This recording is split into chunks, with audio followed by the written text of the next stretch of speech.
and welcome to another episode of the Biz Coach Show. We're hanging out with our host, Eric T. Whitmoyer, founder and CEO of My Biz Coaches. Eric, how are you doing today?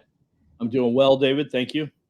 Awesome. Glad to hear it. And we have a special guest today, Matt. Matt, how are you doing? I'm doing well. Thank you as well. Awesome. Well, it is great to have you on the show, and I'm excited for our topic today, which is from setback to success, and excited to learn more about your story and your business, which is CapForge. And I think let's actually start there. Do you mind just kind of giving us a little bit of your background and kind of what you do today? I think that'll help our audience kind of understand where we're going with today's episode. Yeah, definitely. So CapForge is bookkeeping, accounting, and tax for small business owners. I started it in the spare bedroom 12 years ago by myself, doing all functions. And now we're up to 85 folks. We've got clients in all 50 states.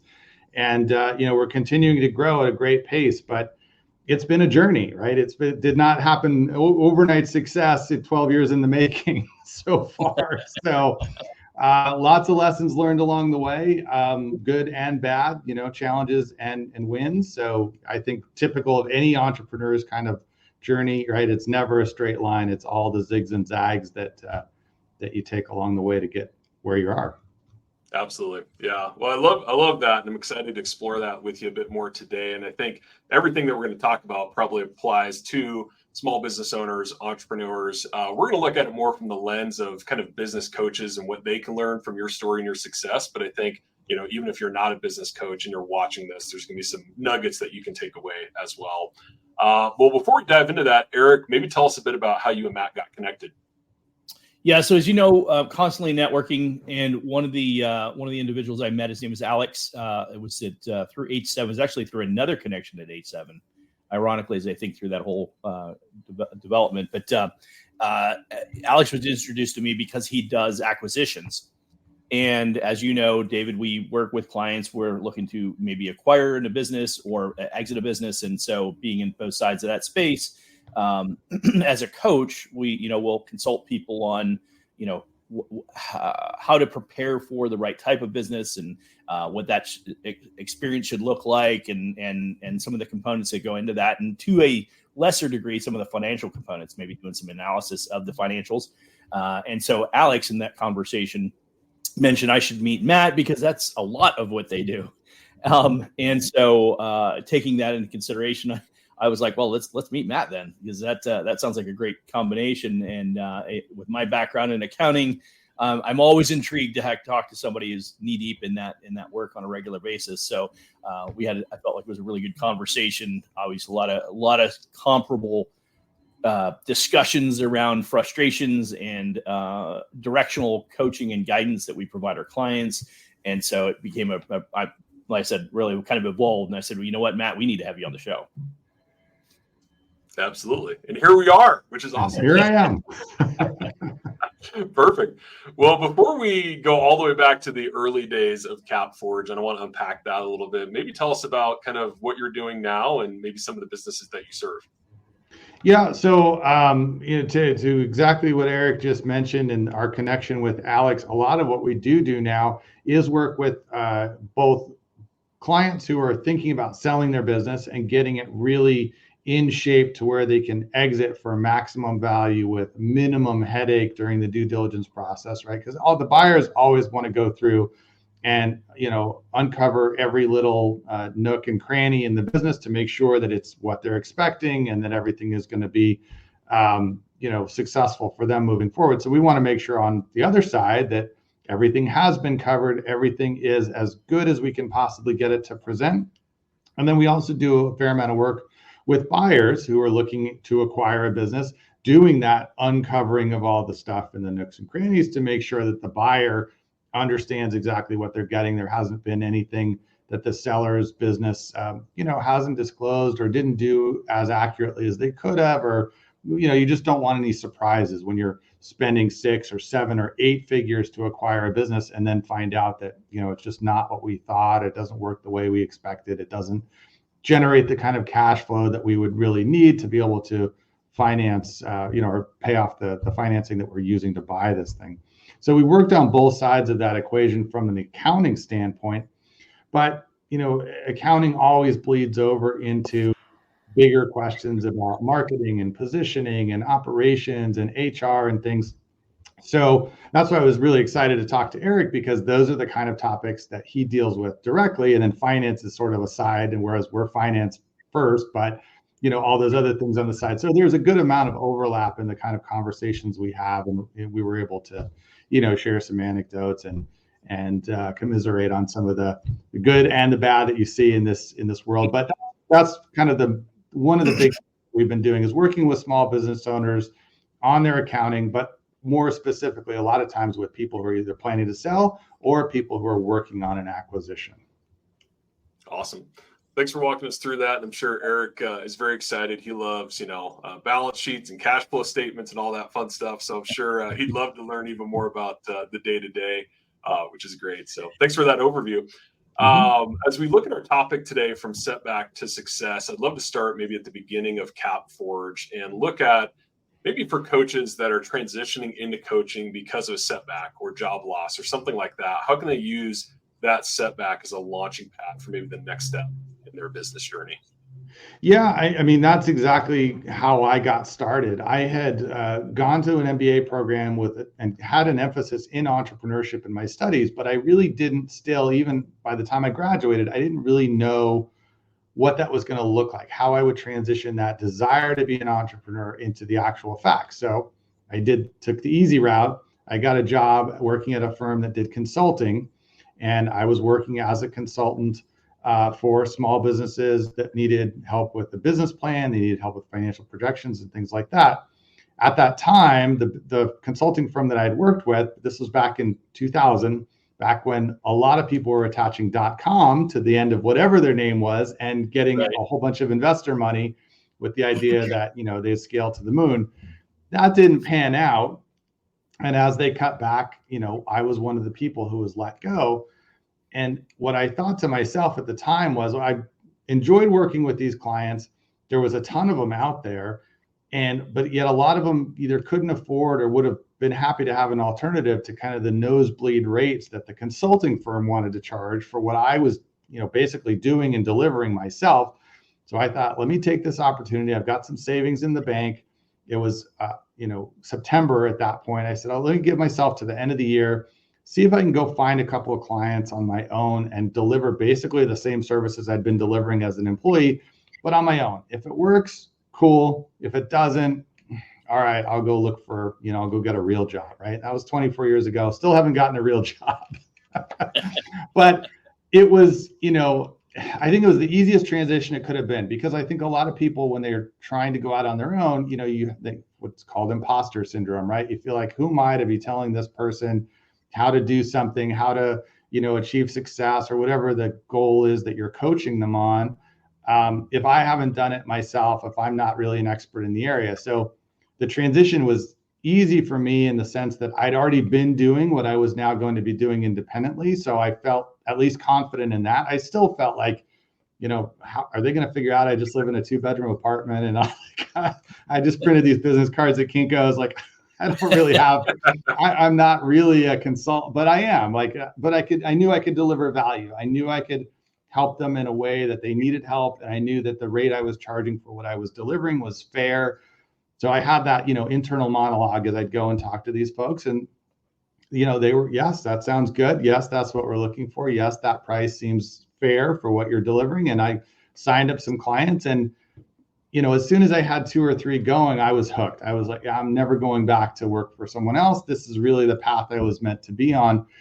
And then over the course of the next 12 years, before I started the accounting, I dabbled in some other things. I bought a business. I worked as a business broker. I launched some software, and had some success there. And I launched some other things that I didn't have much success with. But I really kind of learned in the early days that I could do it successfully on my own. I could be an entrepreneur successfully. And with some successes, even small successes, comes confidence and the ability to keep pushing forward and the ability to keep saying, even if this didn't work, I know I can make it work and I can keep moving forward. And I never really looked back. I never really ever seriously entertained the idea of getting a job again, even in, during the lulls in between selling one business and before starting the next. it just never it occurred to me again to kind of do it. So I think I had an easy train, even though I was laid off, and, you could have looked at that as like, that's pretty upsetting and could be sort of, hurts your self-identity as I'm somebody with a job. And now all of a sudden I'm somebody that's unemployed. Right. That can be rough, but I knew that there was still people out there that needed what I could do. I knew I could deliver it. I just had to get over the fear of sort of putting myself out there, making the pitch and seeing what happened. And fortunately, I was able to do that. And like I said, just with a few successes, that's a huge confidence builder. And after that, even after I had a couple pitches that didn't land and a couple of, things that didn't work out, I was like, that's okay. I know I can do it. I just keep firing away, and you're going to hit the target sooner or later. And that really launched me on this 24-year journey of being an entrepreneur. Matt, I love that. That's awesome. And I think inspiring, right? Because you have people that are going through maybe a low that might hear that and think, you know what, hey, I can do this. And I think that's an important thing for them to hear and to think about. And Eric, I'd love to get your perspective on that, because I know that you work with new coaches, all the time at my Biz Coaches, and kind of that inner dialogue or that inner monologue that Matt's talking about, maybe the imposter syndrome. How do you address that with new coaches, and maybe advice that you'd have for somebody that's looking to make that transition? You mean, how do I coach myself on that same problem? I did not say that, Eric. No, it's funny. I think that the irony of that question is I think that unless you've experienced it yourself, you really can't coach to somebody else the challenge that you go through in that regard, right? Because David, my career, right? I mean, we were together for at least 12 of my 20 some odd years in the wireless industry, and you saw my growth and development through those years as well. Yep. In the role that I played, and the number of people that I coached and developed over those years, both personally and professionally. And so the irony is that when I started business coaching, I didn't see it any differently. As a matter of fact, I didn't, like Matt, I did not feel like I was out of my element. I totally was like, I've been doing this for a while now. I've been starting up businesses. I've been helping companies grow. I've been managing people. This is simple. And it wasn't until I started listening to some of the others that are out there that were talking about it. And I don't know, pundits, I will call them, that were out there saying, oh yeah, if you're dealing with, and I'm like, am I dealing with that? and then it made me think about it. I'm like, am I dealing with it? And then it hit me in a rut where I hadn't signed up a few clients for a while. I hadn't signed up any clients for a few months. And I was like, am I going through this? I mean, I was like, but so I think that the irony is that I think that everybody to some degree goes through that. And to Matt's point, I think there's a lot in the when you're doing something that you're very confident in, and you get those wins under your belt, it really kind of helps you push through that. And so, even myself early on, and I think partially mine was just coming out of COVID, because my growth was through networking. And during COVID, that was pretty much non-existent. So then all of a sudden I had to pivot into this whole, Zoom calls and having sales calls on Zoom. And that was an adjustment period. And that was definitely part of that I struggled through for a period of time. But so as you to your question, as I work through that with others, is helping identify what is it that you do for your client? And then more specifically, what do you know you're good at? No matter what do you know you're good at? And let's focus on that. Because the only reason you feel like you're having imposter syndrome is because you're speaking to something that you're not familiar with. That's the only time you actually feel like you're having imposter syndrome, is when you're dealing with something you're not familiar with. When you try and do something you're not familiar with, that's why you feel that way. If you're doing something that's second nature to you, you never feel like you're an imposter. And I think that that's where that was actually part of how my Biz Coaches evolved, right? It was like, I realized, even though I have a background in accounting and I understand finance, there's a threshold that I don't cross, right? I know I go to a certain point, I can help analyze books, I can help analyze their numbers, I can look at their P&Ls and all that kind of stuff and do some projections. But there's a point where I'm like, okay, we really need somebody else to vet these numbers. Let's bring somebody else in.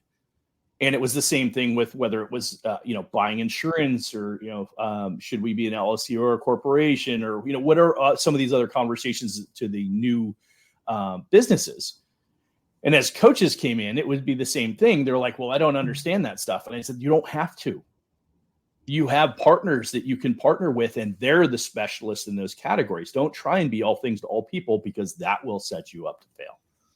Yeah. And so I think that's the primary thing, is help them stay focused on what they're really confident in. And you've heard me gripe about this many times on the show. If you're a life coach that works with business owners, then call yourself a life coach that works with business owners, not a business coach, because unless you know the nuances and the day-to-day of running a business with employees and hundreds of thousands, if not millions of dollars in revenue and all the things that come with that, then you're not really a business coach. You can life coach business owners. That's fine. Just don't call yourself a business coach, because it's disingenuous to those who really focus on that category. Because then the people get a experience and they're like, well, I was looking for this and I didn't get that. And again, that comes back to that whole point. You're coaching something you don't really know or aren't familiar with. And hence you have the imposter syndrome. Yeah, absolutely. No, I appreciate the insight on that, Eric. I think, Matt, as we kind of walk through your journey a little further, I'm thinking about, starting just the one-man show. You kind of have that core service that you were offering. And then over time, I imagine you kind of grew that service lineup to include more things. And I'm kind of curious how you approach that, because that's something that a lot of business owners and a lot of coaches really struggle with, is how and when do I start to add more services and maybe branch out into some new areas? And so how did you navigate that as you were scaling your business? Right. Well, I think one of the key things was I went into it with the idea from day one that I wanted to be a big firm. I was not looking to just try to fill my own time with bookkeeping work. I really wanted to create an accounting firm, but we were starting from zero, right? So in the early days, you do everything, right? I was sales, I was HR, I was bookkeeping, I was the janitor, I did everything. But knowing that what I was best at, my best role, especially in the earliest days, was going out and acquiring new clients. So my mindset from day one was, I'm going to go acquire as many clients as I can. I will service them. But the minute I have enough cash flow to bring on employee number one, the first person I'm going to bring on is somebody who can do the bookkeeping. I will hand off, all the bookkeeping to that person, and I will continue to generate new clients, new business. And then once we need a second bookkeeper and a third and so on, I will continue to delegate that work out. And then, over time, now with 85 people, we have multiple different departments and, layers of management and things, but it all evolved one at a time. But because I went in with the mindset of, I'm not just trying to earn enough to pay some bills or even earn enough to have a comfortable living, which, I could have stopped a long time ago if that was just the goal of, I'm just to have a nice, comfortable 6-figure income and that's it. But my goal really was to see, if we could take over the world, or short of that, at least have a good sized national firm, right?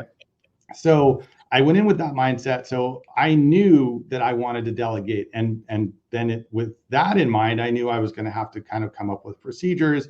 I was going to have to come up with, an organization system that would allow me to sort of, okay, I'm handing these projects off to you, but now it's just you and me.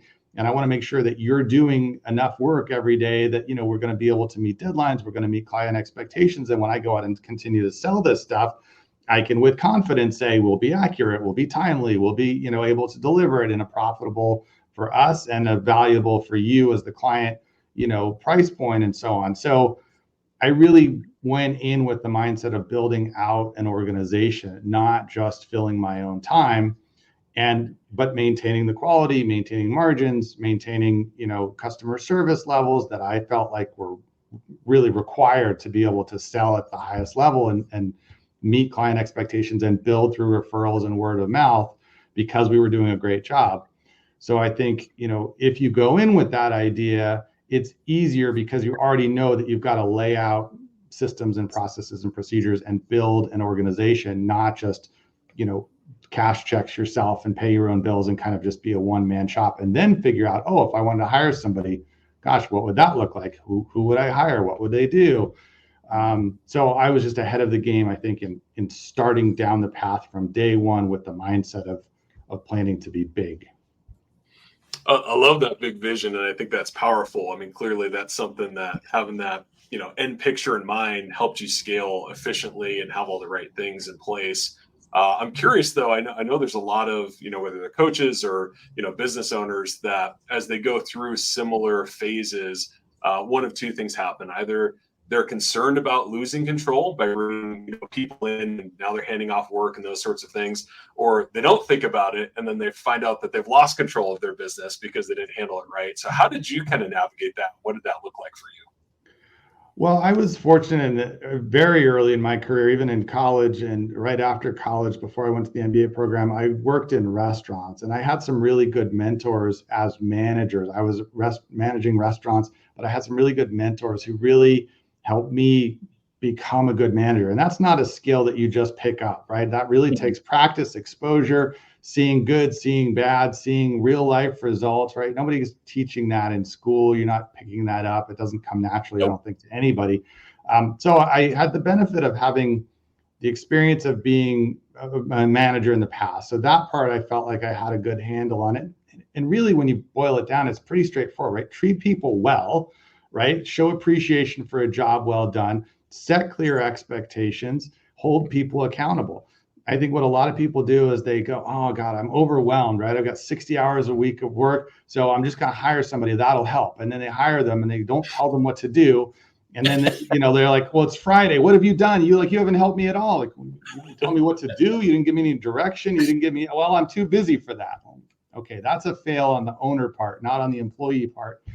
So again, I kind of went into it thinking ahead of, here's the job description, here's the procedures, here's what I want to be able to hand off, here's what so if I give you this project, then I'm going to review it. And this is what I would like to see when I review it. I want to see the books are reconciled. I want to see the P&L make sense. You reviewed it, you look for this, you look for that, everything is saved in these drops, right? So now I've given them a clear set of expectations and training where needed on how to do it. And then I set them free to do it. And then I check.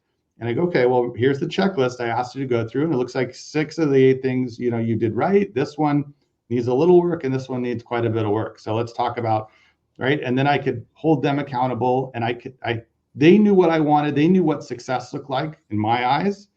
And I knew what success looked like in what I had told them it should be. So that way it's super clear. And if then when they're done and they've done everything I asked and I'm not happy with the output, again, that's on me, right? So I think a lot of times when there's a disconnect there or a failure, or people feel like, oh, I tried to delegate and it didn't work.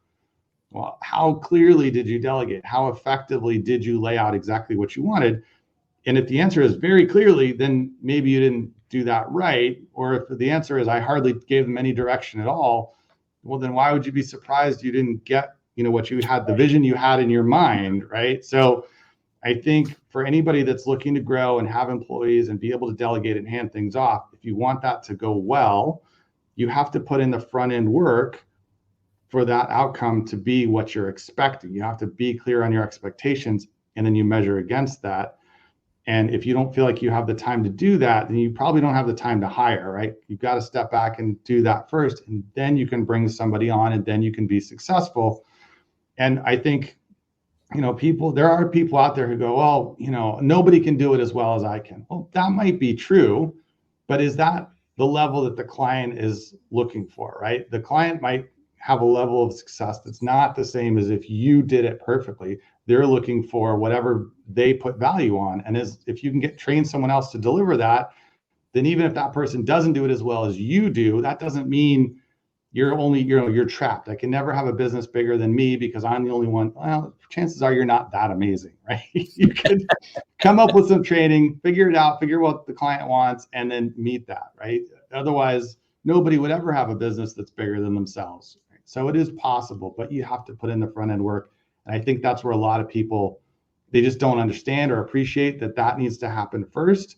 If they do that, they'll be much more successful. If they don't do that, they're going to struggle. And then you're going to be one of those people who go, oh, there's no good people to hire. All these employees are lazy. They're all, they don't try. They don't want to do a good job. Well, when I hear people say that, I think you screwed up, not them. Yes, you can occasionally get a bad employee, but again, it's super easy, right? Here's the checklist. You did 1 out of the 8 things right. I trained you again. Now you did 0 out of the 8 things right. It's not a fit, right? You're out. We'll bring in the next person. But at least it's an objective decision. It's not, oh, I just didn't like them or I thought they were lazy or whatever. Right. So David, he touched on a couple of your. I saw you twitching in your seat there. I got excited. That was like a master class on delegation. So I hope people took notes. It's something I'm passionate about. And man, what a great example. That was awesome. Yeah, I was going to add and Matt, to your point, it is. I think I know, and David and I know, and we've had this conversation on the show before. Is the emotional intelligence that comes, it's so important to be able to read and understand people. And when you have that skill set and you can, to your point, recognize the fact that, hey, maybe I dropped the ball on how to communicate that, right? That's where, and I've had a phrase, David's heard me say this for at least the last 15 years, maybe longer. I don't remember, but it's actually been longer than 15 years, probably closer to 20 now, but attitude's a reflection of leadership. Yep. Right. If somebody's failing on the front line, it's often because leadership has not done an effective job of what the expectations are, what the expectations should look like, right? Whatever. Right. So it's 100% that. And I think that you to your point, you mentioned that you were a restaurant manager. I did restaurant management. I did retail management. David did retail management. I would say that if you want to be successful as an entrepreneur, you should do something like that, some kind of leadership role in a high energy, high turnover environment like that, because it trains you to think and strategize the way that you're going to lead people and consciously think about that, because it'll pay you major dividends as an entrepreneur. Because that's by far and away the biggest gap that I see that you were able to make that many business owners struggle with, which is, how do I delegate? How do I get things done through others? Now, one of the things you didn't touch on, Matt, that I want to kind of touch on, knowing that your background's in accounting as it relates to that, is when you've made the financial decision, because that's often a conversation I have with clients. I need to figure out how to, I'm bringing in just enough revenue to pay my bills to eat, but I know I've got opportunity to grow. I am afraid to make the leap, right? I got to bring in the payroll, but I may go some period of time. Let's say it's 30 days, 90 days, something like that, where there's going to either I'm taking less, or I got to borrow money, or I've got to do something to fill that gap in the short term to offset that second salary and payroll taxes and all that fun stuff that comes along with that, to be able to bridge that gap. Do you have any thoughts or feedback or anybody you would share in that regard? Yeah, I mean, I think when you're trying to make that jump from 1 to 2, what you have to really have confidence in is your lead generation, your marketing, and your sales pipeline, right? Because what I've seen people do is, I had 4 sales the first month and 6 sales the second month. Man, things are blowing up. I got to get an office. I'm going to get a second person. I'm going to get this. I'm going to get that. I'm going to spend. And then month 3, they have 1 sale. And month 4, they have none. And it turns out they just got lucky and they were really fishing in their own little pond for those first few clients, right? But they didn't really have a sales and marketing system in place. They didn't really understand what they were doing to generate leads. They weren't consistently generating new business. They got lucky. It seemed like they were busy. It seemed like they were going to be taking off, but they didn't really understand. So you want to be able to project not just expenses. Okay, if I bring on another person, it's going to cost me this much in salary, but you really want to be able to project revenue, and with confidence, right? If I do X, Y, and Z lead generation, I'm going to get 30 leads.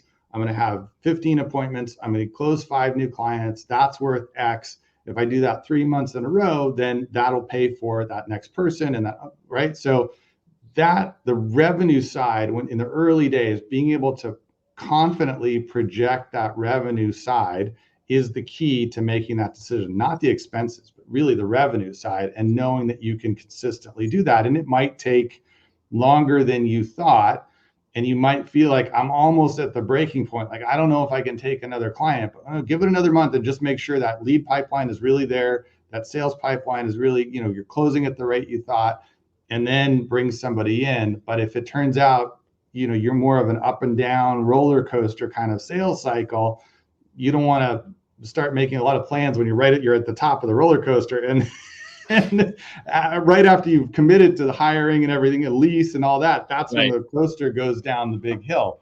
So I think that is the key piece, in early days. And then, yes, the good news is, right, that's the hardest time.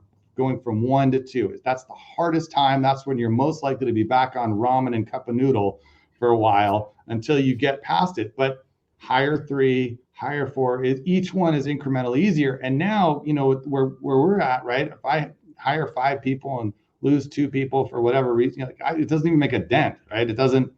Yes, I could dial in and see the numbers, but it doesn't make a dent in my lifestyle. I'm not worried about paying the rent anymore or anything. So you have to kind of just set yourself up to say, look, it's going to be tough sledding for the first 3, 4, 5, but once it gets, each one gets a little bit easier, you get to 10, you kind of go, whoo, 10, that's pretty good. I'm pretty sizable now. And then, right. 10 to 20, it's easier and easier. So that's just kind of the evolution of any sort of business, no matter what business you're in.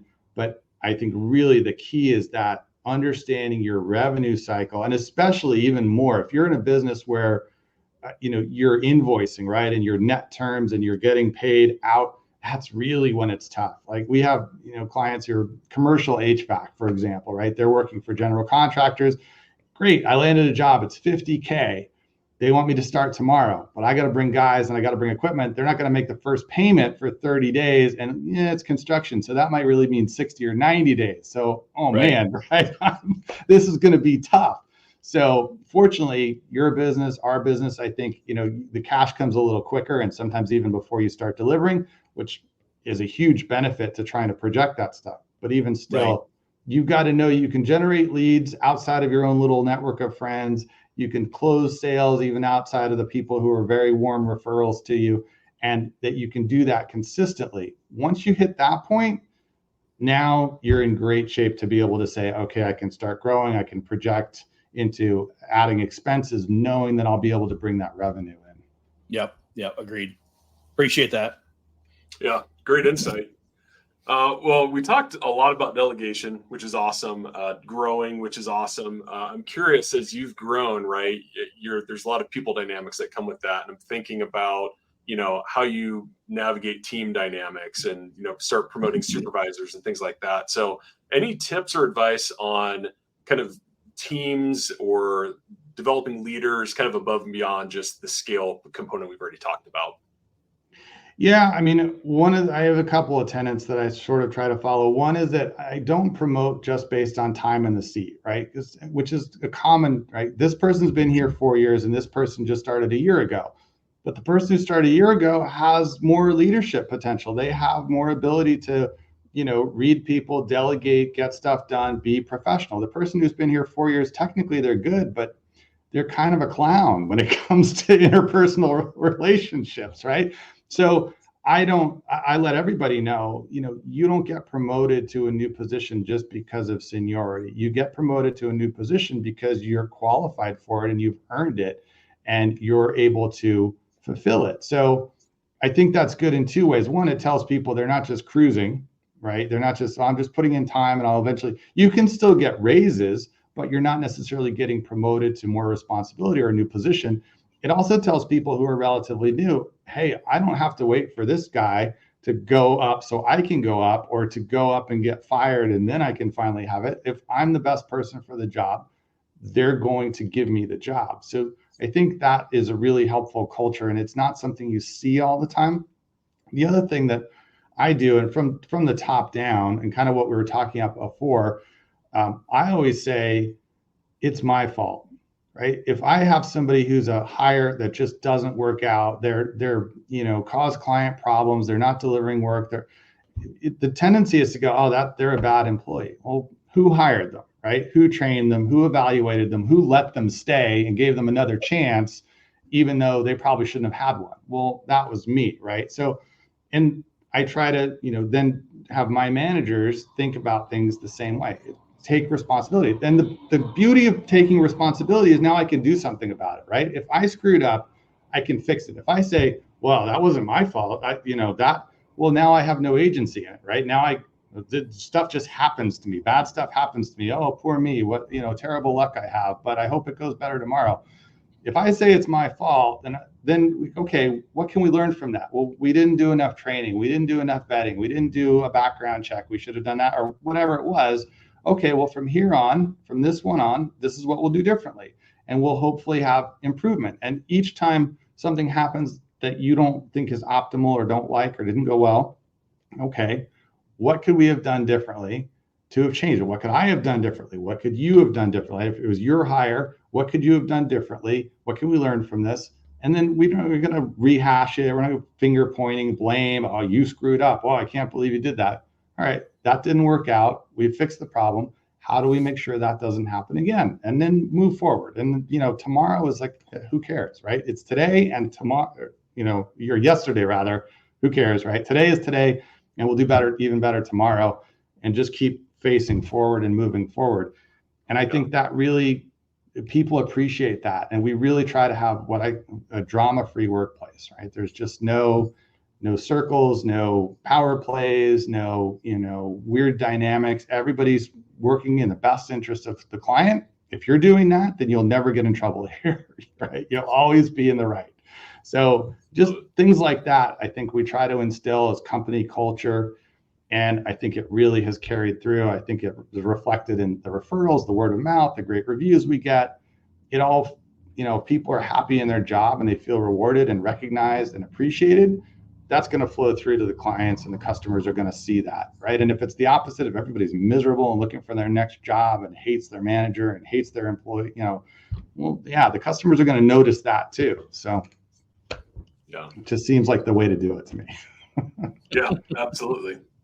Well, it's interesting. Earlier, you talked about something. I'd love to dive a little deeper into it. It was around the importance of delivering high quality, right? So thinking about what is the value somebody's going to expect from, kind of this larger firm, right? Which is always was your goal from day one. So how do you go about ensuring high quality as you've scaled and grown your team?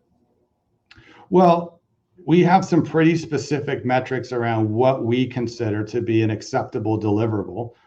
But the real secret is we talk to our clients all the time, right?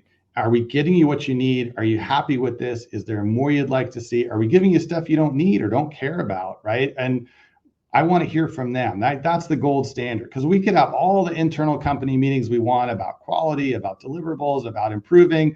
But if the customer's like, yeah, I don't care about any of that, that we just wasted a lot of time and a lot of sandwiches that we didn't need to spend trying to figure out how to improve. So just talking to the customer is really the gold standard. If they say, hey, you guys are amazing, you're giving me exactly what I want, the price is fair, the quality is great, the communication is fantastic, just keep doing what you're doing. Great. Message received, that is what we'll focus on. But if they say anything different, great, then we want that feedback. And that is really who matters, right? Because again, at the end of the day, if they're not happy, then the rest of us could all think we're doing an amazing job, but that's not really what matters. And I always say, marketing, the best marketing you can do is doing a great job, right? Because if you're not doing a great job, you can have a great lead gen and a great sales process. You bring people in the front door, but then 3 months later, they're out the back door. Because like, well, yeah, those guys are, sold me a great package, but the actual deliverable was crap. So, I'm going to go find something else. If you do a great job, even if you have no marketing and no sales and nothing else, and when you answer the phone, you're just like this dead voice. Yes, can I help you? What do you want? There'll still be people who want to buy from you because like, Joe told me you were amazing and I want some of that, right? And you're like, okay, well, I guess I can take your order. You can send me a credit card. But right, if you're also doing good job on lead gen and sales, cool, you'll do even better. But just by virtue of doing a good job and nothing else, you will have plenty of customers. On the flip side, do a poor job, and even with great sales and marketing, you'll find your cost of customer acquisition is through the roof because I've got to overcome all the bad reviews, all the bad word of mouth, all the people who've left, nasty comments and everything else, all the people talking about me in forums about how terrible I am. It's going to cost me thousands of dollars to even get a lead at that point. So, do a great job, and then that's job one. And then that in itself is 80% of your marketing effort.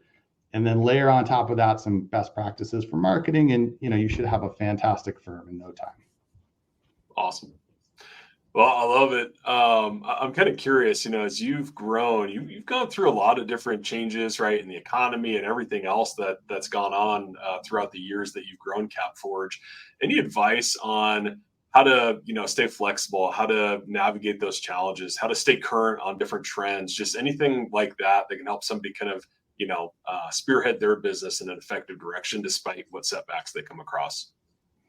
Yeah, I mean, I think you just have to keep moving forward. If you find a hurdle, right, you go over it. If you can't go over it, you go around it. If you can't go around it, you go under it. If you can't go under it, you go through it, right? You just keep figuring out a way to continue to move forward. And yes, I mean, you want to be cognizant of the macro environment. Is the economy on an upswing? Is it on a downswing, or interest rate? But don't over focus on that, right?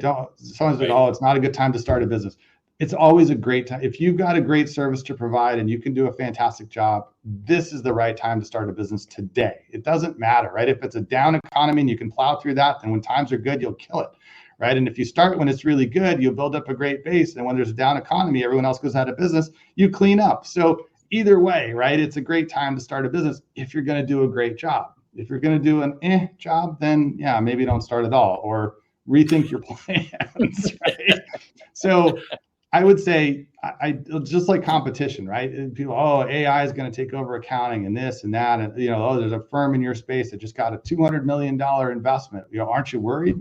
No. One, there's so much opportunity. There's so many people who are underserved or getting bad service or whatever.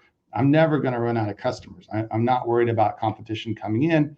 And a lot of times the competition isn't any better than who I'm already competing with. And we're beating them handily. So, all right, so just one more person to beat out. Okay, I'm not worried. So I think, yes, you want to be aware of trends and things happening in your market. And, if there's a new client base to serve or a new better way to serve them or new software you can bring in that'll help you with your efficiency and whatever, yeah, great, check it out. But that's like 10 minutes out of a 40-hour week that I spend thinking about that stuff. And everything else is just spent on focusing on how can we do an even better job than we're already doing with just the stuff that we do. And, I think if you just did that, you'll find success, no problem. Awesome. Well, as we prepare to wrap up here, any final advice that you might have for a coach or a solopreneur that is, kind of seeing that bigger vision that you had of, hey, I don't want to just, do this by myself. I want to have a big firm. I want to have, a company that does this. Any advice for them and kind of how they might approach that vision and that scale? I mean, what I would say is just aim really big, right? Because if you aim really big and you miss by a little bit, you're still pretty big, right? But if you aim small and you hit your target, great, but you're still small. So I would say don't be afraid to think big. And even more important maybe is do have a goal, do have a target, right? If it's just sort of like, I'm just trying to pay the bills, I'm just trying to land one more client because the rent's coming up, or I've got a mortgage payment or a car payment or whatever, you're just going to be in survival mode. And I think it's hard to kind of ever get past that. So go in, set a goal, set a big goal, set the incremental steps that's going to take you to get there, and then just start plugging away and then measure your success against that. How am I doing? What do I need to course correct? What's working? What's not? And keep going. And then the other thing is just start, right? I should have started years before I did. If I'd had, just kind of gotten over that, oh, what if it doesn't work? And fear and this and that. I could have done a great job, I think, had I started years earlier. I'm not, no regrets on the path that I've been on, but I did definitely hold myself back waiting for, oh, maybe it's not the right time. Or maybe it would be better if I waited for this, or maybe I need to have more of that or whatever. Just jump in and start. You'll learn along the way. There's the journey will kick your butt 100 times. You'll learn from that and you'll keep going, right? Waiting for the perfect time for anything is a fool's errand. It just never is going to come. So aim big, measure your goals, measure your progress, and just get out there and do it. Yeah. If I could add anything to that too, as Matt says that, it's, I think that's as a coach in the 5+ years that I've been doing this, that's the big disconnect that I find. David, I share every time I speak, I share all the statistics about the number of businesses that fail within 1 year, 5 years, right? It's 25, 50, 75, 1 year, 5 years, and 10 years. And, the resounding issue that constantly comes up, 82% are cash flow issues, right? However, my guess would be, yes, cash flow is a challenge, right? It's cash flow, it's acquisition to capital, or I'm sorry, access to capital, right? It's for some reason they had a cash flow shortage. But my guess would be that and it kind of hits on what Matt just said. They didn't have a goal to go big. They had a goal to pay the bills. And that only lasts until I can't close the deal to pay the bills this month. And now I'm in the hole. And I can only be in the hole for about a month or two before I'm out, right? I can't make it work anymore. So the truth of the matter is, if you don't have a goal, and I'm not saying everybody's got to go big, but I think to the same point that Matt just made, if you don't have a goal to go somewhere, and beyond whatever that is, right? And if you're not stretching yourself and challenging yourself, and I've said this many times before, there's no such thing as neutral in life, right? There is no neutral gear in life. You're either moving forward or you're moving backward. And if you're not continuing stretching or challenging your business to grow, you're going to regress. And if you're not regressing, something, to Matt's point, you're going to get kicked in the butt 100 times, right? Something is going to come and kick you in the butt, and it's going to knock you back. And if you're not moving forward, that's going to be the thing that buries you. And I think that that's as much of the problem of why businesses fail as anything. Is it because they're not challenging themselves? They're not, how do I get the next 2 sales? How do I increase by 20% month over month? How do I do whatever that is? They're not looking at those things. They're just going through the motions and trying to make things work. And then what ends up happening is something does come and kick them in the butt, and then they can't rebound from it. Right. But if you're constantly challenging yourself and you're pushing yourself, you're thinking through, how do I get over, under, what was the analogy used, right? Over, under, around, whatever, right? I through whatever it is, if I'm constantly thinking about those things, when things do get tough, when I get stuck in a rut and I can't figure out, I've got that attitude. I'm going to push through, and I don't give up and I don't quit. I think more people quit because of what's the word I want to use? Not complacency, but I think that they quit on themselves more so than the business fails. I think that they get stuck, they get nervous, they get scared, and then they just quit on themselves because they don't have the discipline to push through. And I think that that's why more small businesses fail. And that's why I'm such a big proponent of having a coach, because sometimes you just need somebody to challenge you and push you through that difficult time and say, hey, you know what?